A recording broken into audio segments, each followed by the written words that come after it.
नमस्कार बहनों और भाइयों, आपका ज्ञान सागर में स्वागत है। यहाँ पे अंग्रेजी का ज्ञान की सागर बहा हुआ है और उसमें भी प्रेजेंट इंडेफिनिट टेंस के बारे में चर्चा चली हुई है।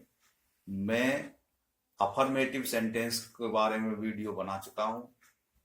उसमें प्रेजेंट इंडेफिनिट में जो नेगेटिव सेंटेंस हैं और इंटेरोगेटिव है उसके बारे में मैं आपको बताऊंगा और आप ध्यान से उस वीडियो को देखना। कंफ्यूज होने की जरूरत नहीं है, डरने की जरूरत नहीं है, आपको टेंस जरूर आएंगे, तो आप देखिएगा। तो देखिए, प्रेजेंट इंडेफिनिट टेंस का नेगेटिव सेंटेंसेस कैसे बनते हैं उसका सबसे पहले मैं फॉर्मूला बता देता हूं। उसका जो फॉर्मूला होता है उसमें सब्जेक्ट, उसके साथ में डू और डज लगते हैं, यह हेल्पिंग वर्ब, बाद में नोट आता है और वर्ब की फर्स्ट फॉर्म लगती है और उसके बाद में ऑब्जेक्ट आता है। अब इसमें वही बात होती है कि भाई डू और डज कहाँ लगेगा। समझने वाली बात यहाँ पे है कि डू कहाँ लगेगा, डज कहाँ लगेगा। और मोटी बात यह है कि इसमें वर्ब की फर्स्ट फॉर्म ही लगती है, इसमें कोई एस या ईएस नहीं लगता, क्योंकि उनकी जगह डू और डज ले लेता है। तो ये कोई डरने की बात नहीं है कि कहाँ एस लगेगा कहाँ एस लगेगा इसमें। तो देखिएगा, सबसे पहले मैं बता देता हूं कि भी डू नोट और डज नोट कहाँ लगेगा। तो मैंने इसको पहले ही कैटेगरी बना ली सब्जेक्ट की। ये सब्जेक्ट है आई, यू, वी, दे और प्लूरल नाउन। प्लूरल नंबर जो हैं उनके साथ में किसका प्रयोग होगा? डू नोट का प्रयोग होगा। और जो ही, सी, इट और सिंगुलर नंबर हैं, सब्जेक्ट जो है सिंगुलर नंबर हैं, तो उसमें किसका प्रयोग होगा? डज नोट का प्रयोग होगा, उसमें डज नोट लगेगी। तो अब देखिए एग्जाम्पल है, वह स्कूल नहीं जाता है। तो क्या बना? He does not go to school. सबसे पहले हमने क्या देखा? सब्जेक्ट देखा। सब्जेक्ट क्या है इसमें? वह है। वह क्या है? ही क्या है? ये रहा, सिंगुलर है, थर्ड पर्सन है, तो इसके साथ में डज लगा दिया। दूसरा है, मैं स्कूल नहीं जाता हूं। तो मैं क्या है? मैं इसमें फर्स्ट पर्सन है और प्लूरल है, तो इसके साथ में क्या लगेगा? डू का प्रयोग होगा। I do not go to school, क्योंकि हमने वर्ब में तो कुछ लगाना नहीं है। फिर है, मनोज दिल्ली में नहीं रहता है। तो मनोज क्या है? एक नाउन है, नाउन भी कैसी है? सिंगुलर है, तो क्या? डज का प्रयोग होगा। Manoj does not live in Delhi. Sheela दूध नहीं पीती है। तो शीला क्या है? थर्ड पर्सन है और सिंगुलर है। सिंगुलर के साथ में क्या है? डज का प्रयोग होता है, तो क्या है? Sheela does not drink milk. Sheela जो है डज नॉट ड्रिंक मिल्क। आगे, वे किसान नहीं हैं। तो इसमें क्या है? वे, और वे क्या है? दे क्या है? प्लूरल हैं, तो उनके साथ में क्या है? Do not a farmer. वो जो है फार्मर नहीं है।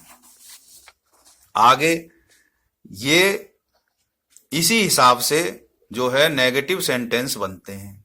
और नेगेटिव सेंटेंस में क्या है? डू और डज नॉट का प्रयोग होता है, डू नॉट और डज नॉट का। और इनमें क्या है? जो प्लूरल सब्जेक्ट हैं, आई, यू, वी, दे, और भी कोई प्लूरल हो, जैसे पक्षी हैं, तो उन सब के साथ में क्या है? डू का प्रयोग होगा।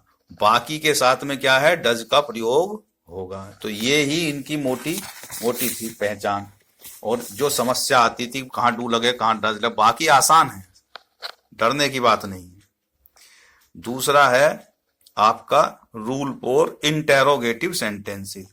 इंटेरोगेटिव सेंटेंसेस को से होते हैं जिसमें प्रश्नवाचक चिन्ह का प्रयोग होता है। तो उनका सबसे पहले फॉर्मूला बता देता हूं। फॉर्मूला क्या है कि सबसे पहले सब्जेक्ट से पहले डू और डज का प्रयोग हो जाता, बाकी नियम तो सारे ऐसे ही हैं जो नेगेटिव सेंटेंसेस में थे। तो इनमें क्या है, डू और डज पहले आ जाएगा और नोट नहीं लगेगा। लेकिन क्या है, समस्या ये आ जाए अगर कि उसमें नोट भी लग रहा है और क्वेश्चन वाचक भी है और उसमें WH का प्रयोग हो रहा है, क्यों है, कैसे है, इनका प्रयोग हो रहा है। तो उसके लिए फॉर्मूला है, सबसे पहले तो WH आ जाएगा, व्हाट है, वाई है और व्हाट है, ये क्या है, WH वाले होते हैं। तो इनके साथ में क्या है, वाई और तो इनको पहले लिख देंगे, सबसे पहले इन्हीं को ही दे मारेंगे। फिर है डू और डज, तो किसके वो डू और डज कहाँ लगेगा, वही सब्जेक्ट को पहचानेंगे। अगर सिंगुलर है तो डज लगेगा, प्लूरल है तो डू लगेगा। उसके बाद में क्या है, सब्जेक्ट आएगा और सब्जेक्ट के बाद में नोट आएगा जिसमें दोनों चीजें हैं, और उसके बाद में वर्ब की फर्स्ट फॉर्म आएगी और ऑब्जेक्ट आएगा। तो देखते हैं जरा इसको भी जल्दी जल्दी से। क्या वह स्कूल जाता है, तो सबसे पहले हमने पहचाना है सब्जेक्ट क्या है, ही, ये ही।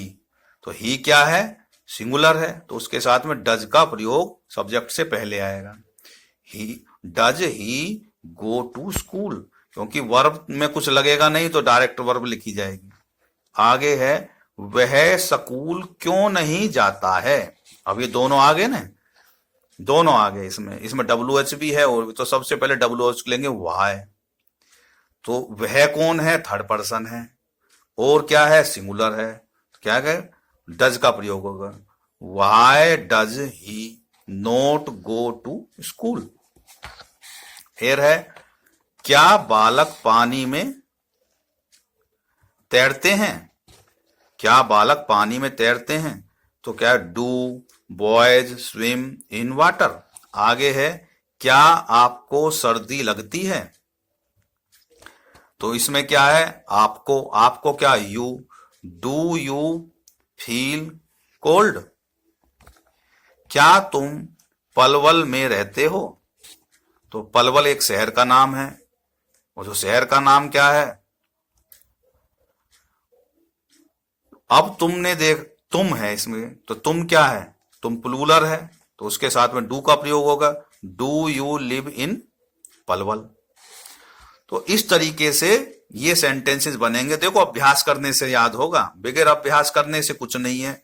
ये देख लेना भाई सर ने बना दिया तो हम क्या करें, हम भाई गुरुजी कुछ नहीं कर सकते, गुरुजी तो ज्ञान देते हैं और समझाते हैं, समझना तो आपको ही पड़ता है। और ध्यान देने वाली बात है, सबसे पहले कर्ता के स्वरूप को पहचानो, क्योंकि उसी के अनुसार डू और डज का प्रयोग होता है।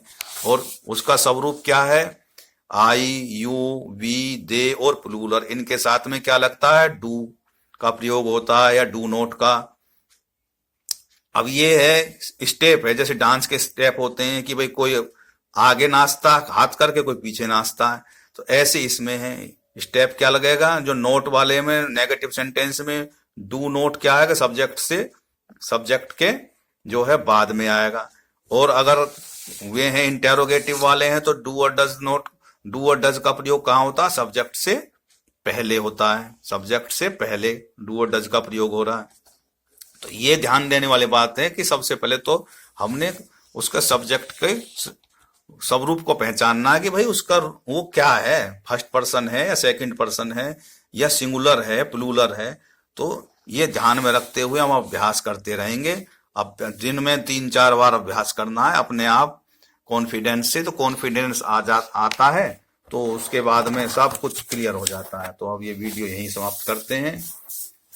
जय हिंद, जय भारत, भारत माता की जय।